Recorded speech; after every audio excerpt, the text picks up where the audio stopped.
Mbanaka sile olona ny lokaloka neo fona way zarery sisa mitolona ny adi-piainana navelanya olo ny foao fa tsy olo ny saina sairana ihany ao ndraindray kamba te hitaraina nefa tsy afa manotra tsy afa makaiza irery antanin'olo namony tena kamba hoaiza lalina mafy nyady lalovako nyelina tretsiany reraka sy torotoro fo lasa fona reny saina hoe anjara sasafidy nidikizo samandalo sedra pitiavana mangidy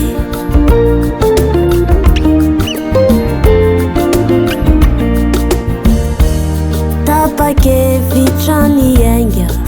ny alalavitra fa feno ny kapokako ny akivina velakoany iroso ezakao anafony retomany efa nialanenina avadiko amin'izay ny pejy malahelo anya nefa ny fiainana mibedy ataonamo raha izay ny zava-misy mbola tsy anao angambilay anjara tandrify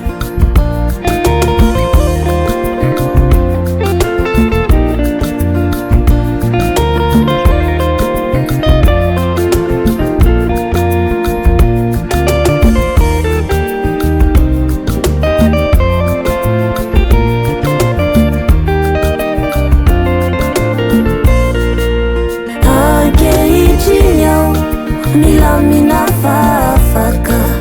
yanao indraino manenina sy tosolafaka ampanajana ny lazako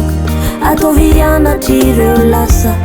mirarisoanao ritiko talo sy ry olatry ny lasa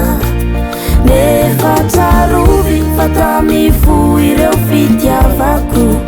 zay nomeko anao tsisine ninana lolompo saingy zao ny atovy ansaina tsy antsotody ao sanatry ny ratsy aminao tadidio fa petsaka nody ampanajana ny lazako atovy anatry re lasa mirarisoanao ritiko talo sy ry olatry ny lasa